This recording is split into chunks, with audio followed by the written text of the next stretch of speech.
আমাৰ সকলোকে এৰি পেলাই গুচি গ'ল। আগৰ পৰা অলপ লিভাৰৰ প্ৰব্লেমৰ কাৰণে দীৰ্ঘদিনীয়া ট্ৰিটমেণ্ট লৈ আছিলোঁ, কিন্তু তেনেকুৱা পৰিৱেশ নাছিল যে মানে হঠাতে যে আমাক এৰি পেলাই যাব। কিন্তু যোৱাকালি ৰাতিপুৱা অলপ উশাহ লোৱাৰ কাৰণে প্ৰব্লেম হোৱাৰ কাৰণে ডাউন টাউন হস্পিটেলত ভৰ্তি কৰিছিলে। কিন্তু ৰাতি 9:40 বজাত মানে হঠাৎ মানে তাই মানে মৃত্যুবৰণ কৰিলে। সঁচাকেই আমাৰ অসমৰ সংস্কৃতি জগতৰ কাৰণে এটা বহুত ডাঙৰ মানে এটা লছ হয়।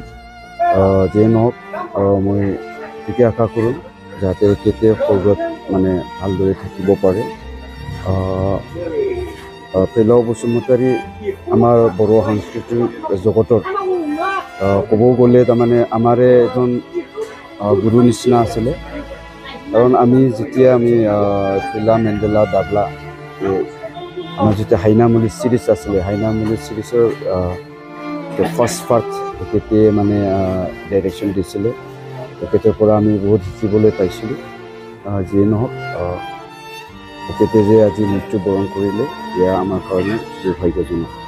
ডাঙৰ ক্ষতি মই তাকেতো কৈ আছোঁ, মানে তেখেতে যে আমাৰ পৰা গুচি গ'ল, এই বড়ো সংস্কৃতি জগতৰ মানে চবচে ডাঙৰ এটা ক্ষতি হৈছে। কাৰণ এখেতে মানে বহুতখিনি গান লিখিছিল, গান গাইছিল বড়োত। আৰু মানে জুবিন গাৰ্গক এখেতে প্ৰথমে মানে বড়ো গানটো গোৱাইছিল।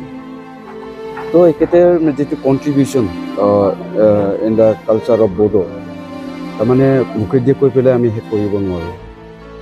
ভাল বন্ধু আছিলে। এখেতে যে আজি আমাৰ মাজত নাই, এইটো বিশ্বাস কৰিব পৰা নাই।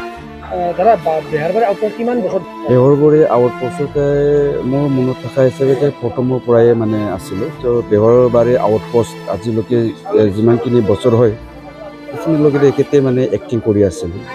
মানে আমি খুব মানে এখেতক লৈ পেলাই গৌৰৱ কৰিছিলোঁ যে অসমৰ সকলো মানে শ্ৰেণীৰ মানুহে এখেতক বসুধা বুলি চিনি পাইছিল।